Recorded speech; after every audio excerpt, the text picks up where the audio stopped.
All right, so we're able to get into ZBrush, we're able to make a primitive mesh into a polymesh 3D and have the ability to start sculpting on it. We can turn polyframe on and off. So it's starting to get exciting. We're actually able to come into ZBrush and start creating, and we know how to undo now. There's one more thing I want to go over before we start doing our deep dive into the fun stuff, and that is file recovery. So we've talked about file handling. We can go over here to Tool, Save As. And we've talked about the Lightbox. If you hit the comma key, that'll bring your Lightbox up. And you're going to see if you've saved any projects. We've also talked about that file location.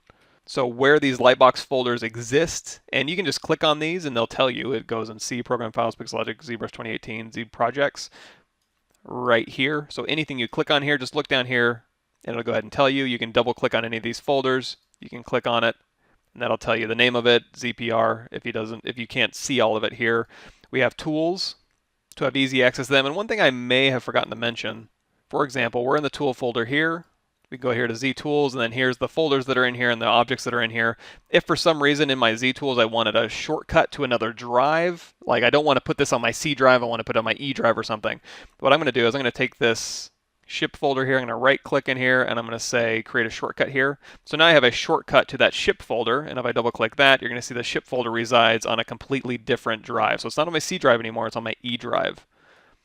Now, nothing changed in my Lightbox. All I got to do to kind of make Lightbox see what I did is hit the comma key again, and it'll refresh. And now you're going to see we have a ship shortcut folder. We can double click on that, and now we're in that folder. So we can go in here to the ZBrush folder here. We're on a completely different drive. If we click on any of these things, we're going to see we're in the E drive here, and we have the prong ship 001 Z tool. Here's a thumbnail for all my Z tools here. So feel free to use shortcuts if you don't want to put a bunch of stuff on your C drive. And then, of course, up here we have brushes and textures and alphas and materials and all that good stuff. Way down here to the right, you're going to see we have QuickSave.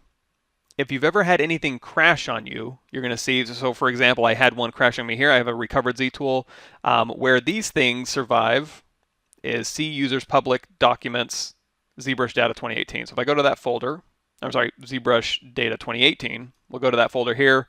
You're going to see we have QuickSave files. So now these are files that save as you're working in ZBrush. If you go up here to Preferences, go down here to QuickSave, you're going to see your maximum duration, I believe, is set to 20 by default. So if you're working in ZBrush for 20 minutes, it'll go ahead and save what you're working on every 20 minutes. Now it saves it as a Z project.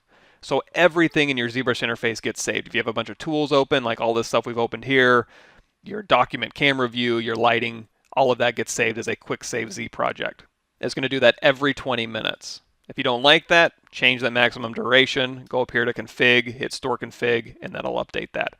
You'll also see a restoration. This means that if you're ever working in ZBrush and you stop and you go check your email and you're gone for longer than 60 seconds, it'll go ahead and save for you. I go ahead and leave this on at the 1 minute by default. Now I'm not positive what the default preference is here for the maximum QuickSave files. I dropped it down to 10. If you want to have access to QuickSave files that go way back, just in case, just to play it safe, you can make this as small or as large as you want to. So if I ever want to go back to something I was working on previously, like we were working on that cube earlier and it went ahead and did an autosave for me, I can just double click that. It's a Z project, so it's going to ask me, do I want to save any changes to what I'm working on? So here's one of the caveats to using a Z project instead of a Z tool. If this was a Z tool, let's hit cancel here. Hit the comma key. We can go to the tool menu here. These are Z tools. So I can double click, say, the dog Z tool, and it'll just load it as something I can select. I can go to Demo Soldier, double click it, and it just loads them up. However, if I go over here to project and say I want to open up the dog Z project, and I say, would you like to save changes? Hit no. That's going to eliminate everything that I was working on and just open up the dog Z project. So that's kind of one of the downsides to Z project when I'm working with, say, my students and I say, hey, just save me a Z tool, because what I can do is I can load up their Z tool along with other Z tools that I'm working with already, and I can just kind of add it to what I'm working with.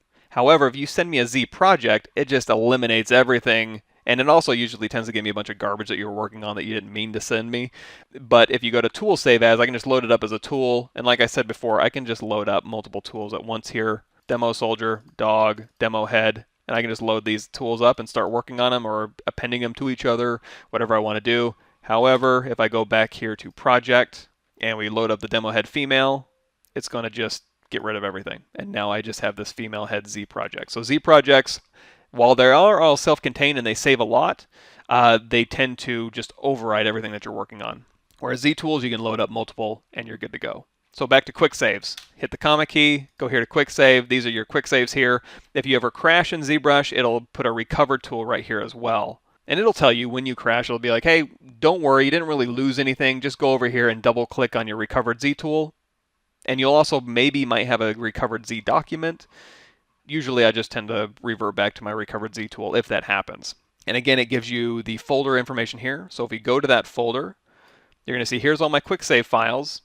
And also down here, we have our recovered Z tool. If you don't want these recovered files sticking around, like for example, we have this one here that didn't quite fully save, we can just click both of these, hit delete, and then if we hit the comma key, and then hit the comma key again, you're going to see that gets rid of them. That just refreshes the Lightbox is essentially what I did there.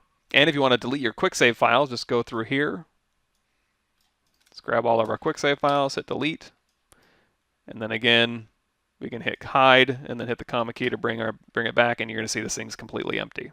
If you want to change the paths of where your QuickSave stuff happens, right now we're in the QuickSave folder. We're going to go back up here to ZBrush Data 2018.